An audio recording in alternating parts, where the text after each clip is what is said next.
Ceci est un livre audio autogénéré par Google. Collection des hauts et des bas. Collection des hauts et des bas, dirigée par Pascal Lardelier, professeur à l'Université de Bourgogne. Contact: pascal.lardelier@u-bourgogne.fr.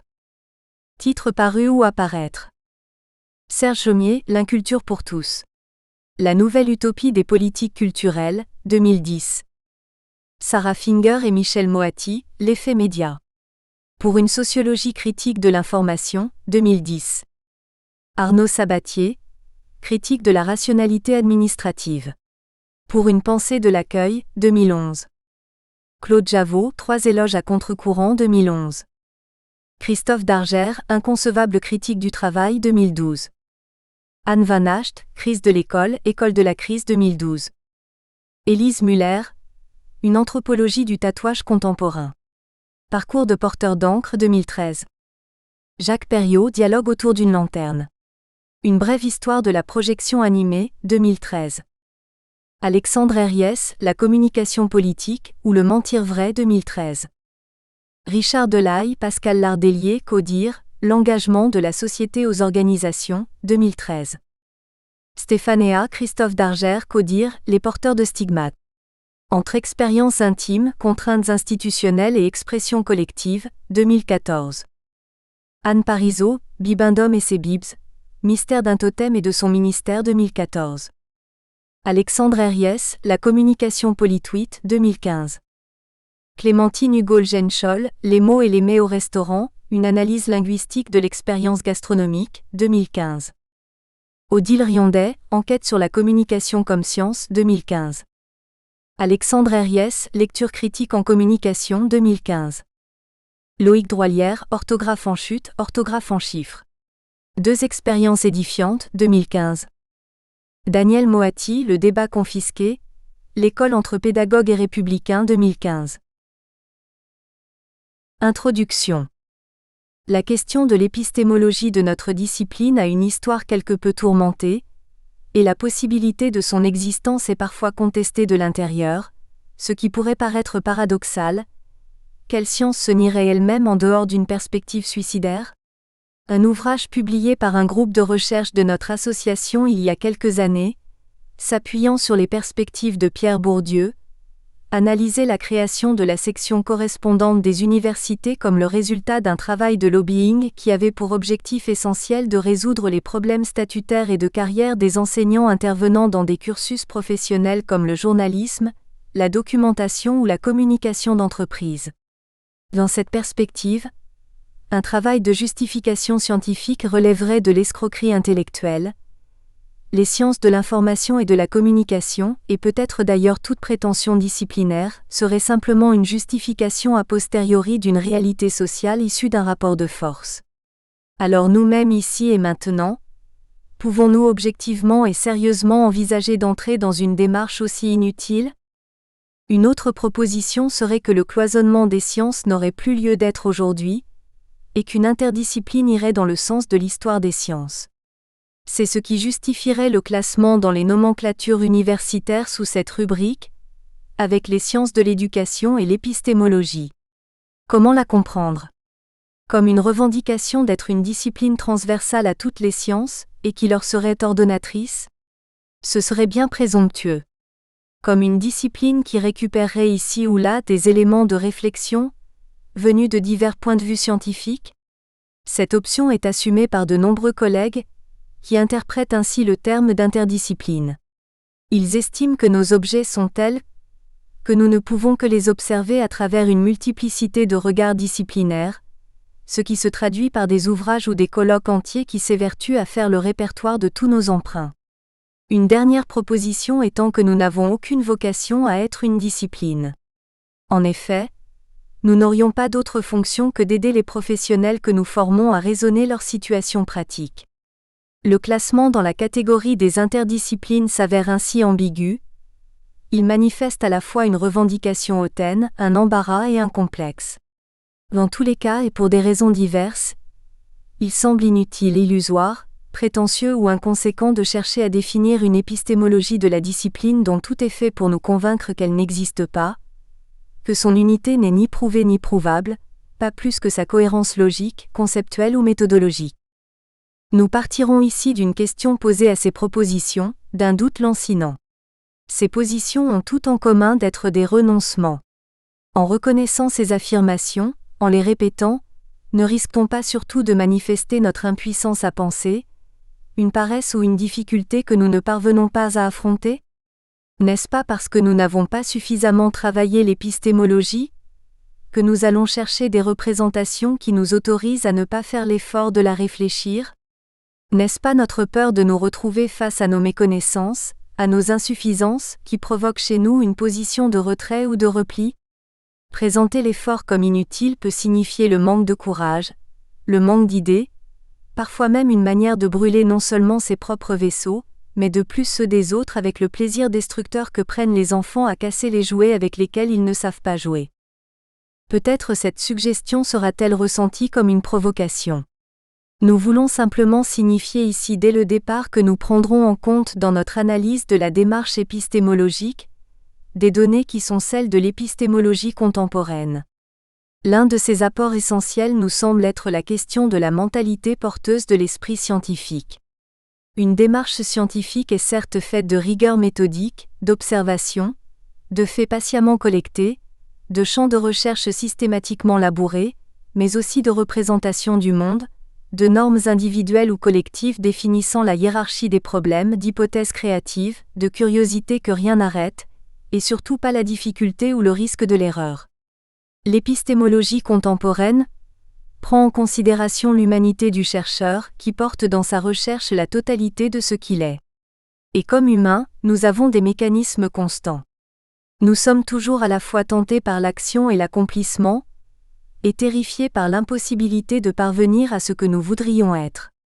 Car toute action nous met en face de nous-mêmes, de nos compétences et incompétences, de nos désirs d'être et nos limites, de la distance entre le vouloir être et ce que nous parvenons à être. Il peut alors arriver que nous préférions nous rassurer face à cet abîme d'inconnu, et indiquer nos limites comme une sorte d'impossibilité naturelle ou ontologique de l'objet auquel nous nous confrontons, voire le transformer en une interdiction faite à tous quand nous en avons le pouvoir. Les positions et les débats que nous avons évoqués ne doivent pas nous surprendre, et en tout cas ils ne signifient nullement que nous ne pouvons avoir une épistémologie.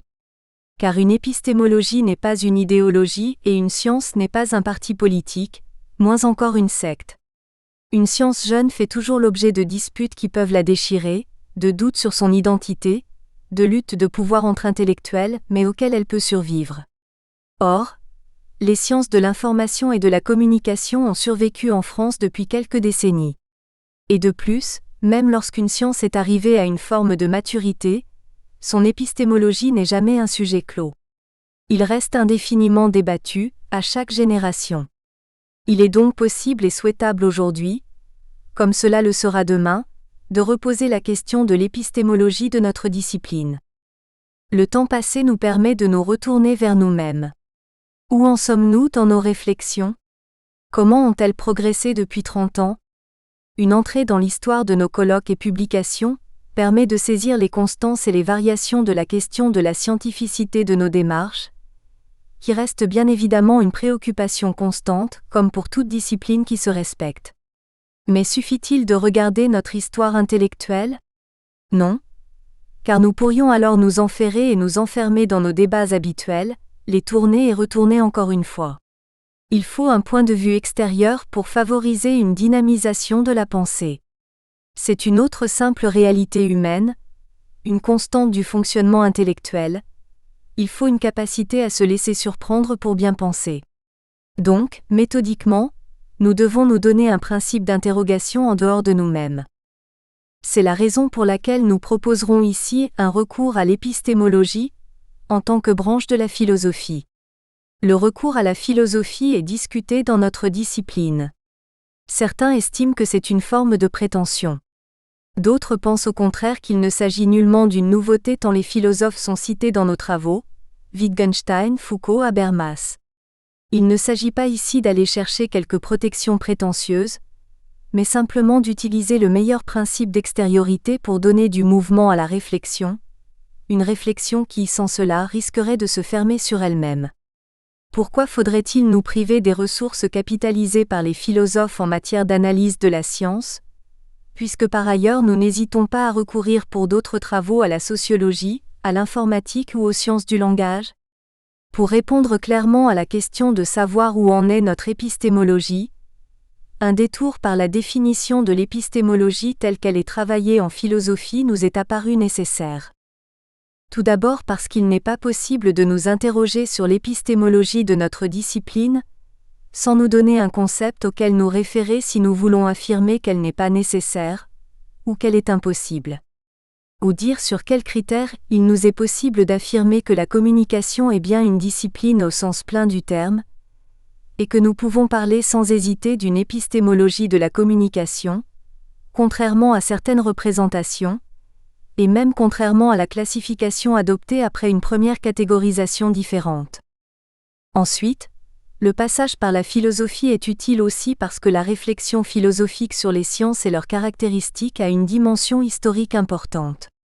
Il y a des définitions récurrentes de la démarche scientifique, mais aussi une histoire des représentations de la science, avec des tendances contemporaines qui ne sont plus celles de la fin du XIXe siècle, ni celles du début du XXe.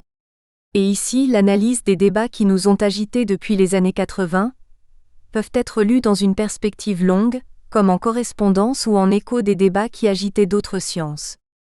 Ainsi, nous pouvons comprendre nos congrès, colloques et publications dans le cadre d'une histoire des sciences.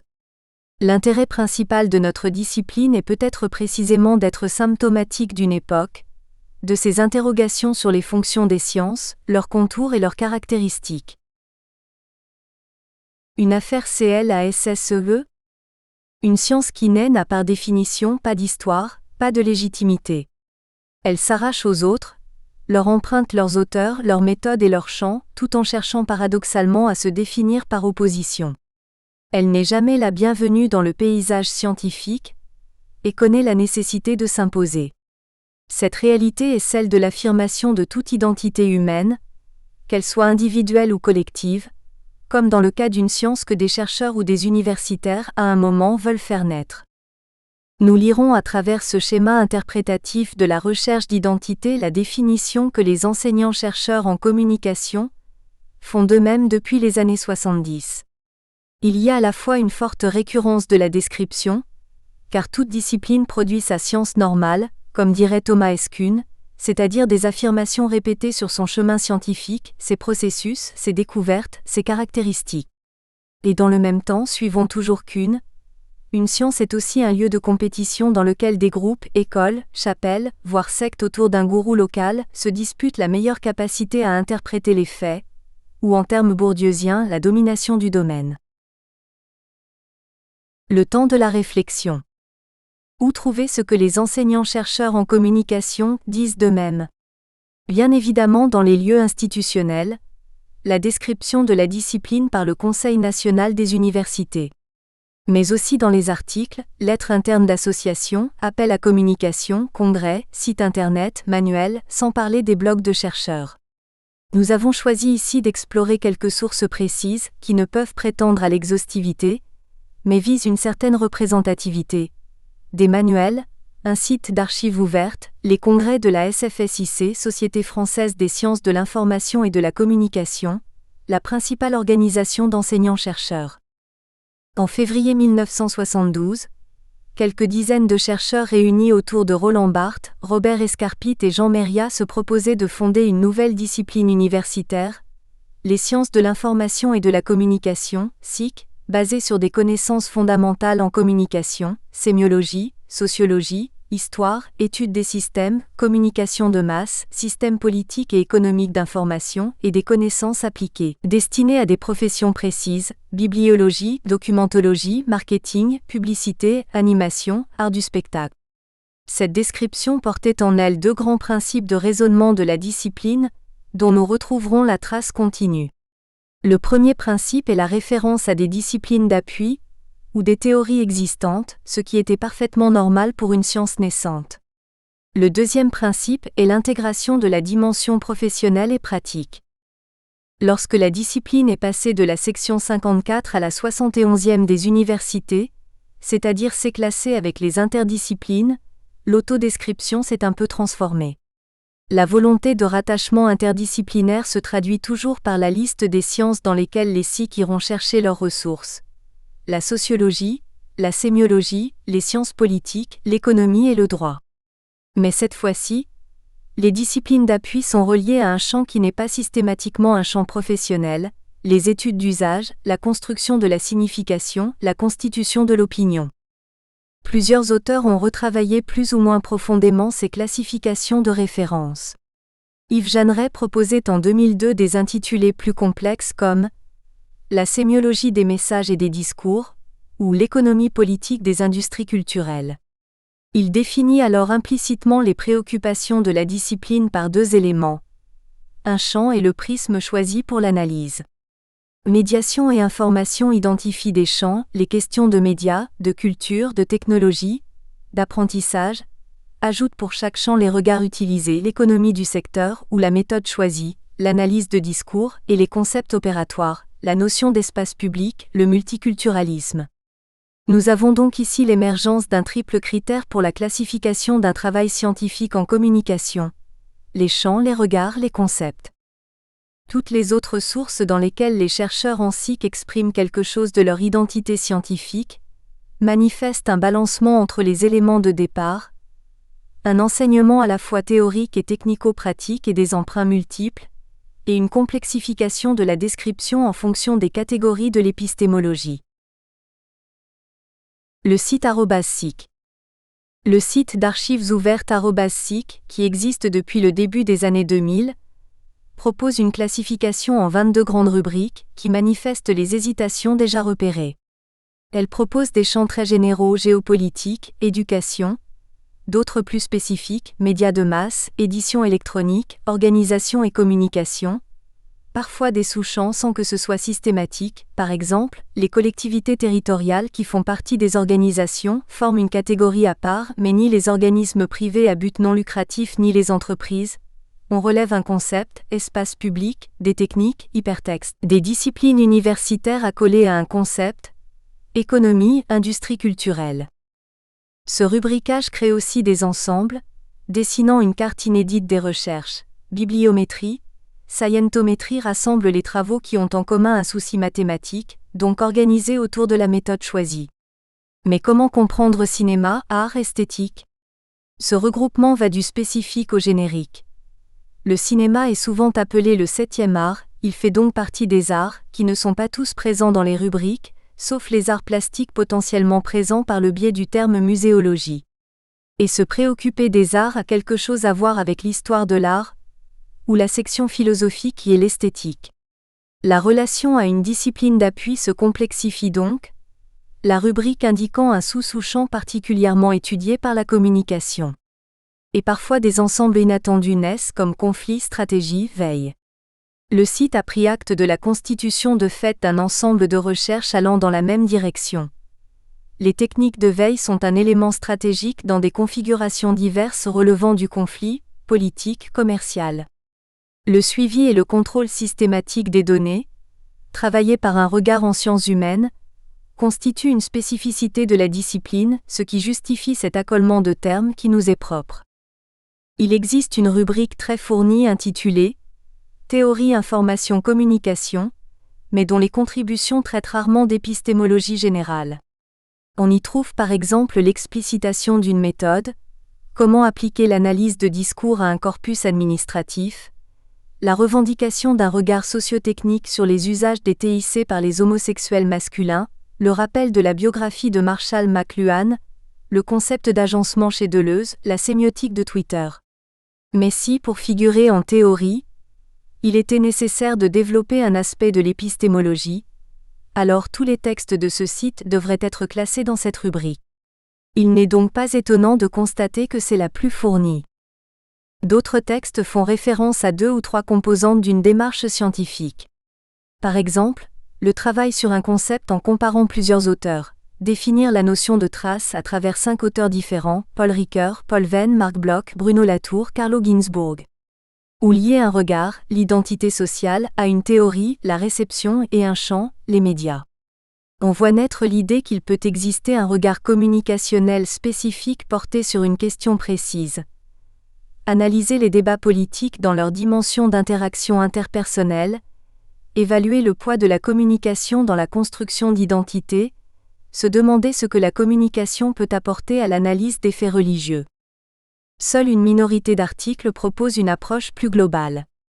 Par exemple en comparant la communication comme science avec une autre science, qu'il s'agisse de la psychologie sociale, les sujets sociaux et les médias, de l'anthropologie, favoriser une approche civilisationniste des Sikhs en rapprochant communication et civilisation, de la philosophie, la communication et les philosophies de la connaissance. Ce site porte donc 2 messages sur les textes mis en ligne. Sa structure est proche de la définition initiale de la discipline, alternant les champs professionnels, la référence aux techniques, l'appel aux disciplines autres.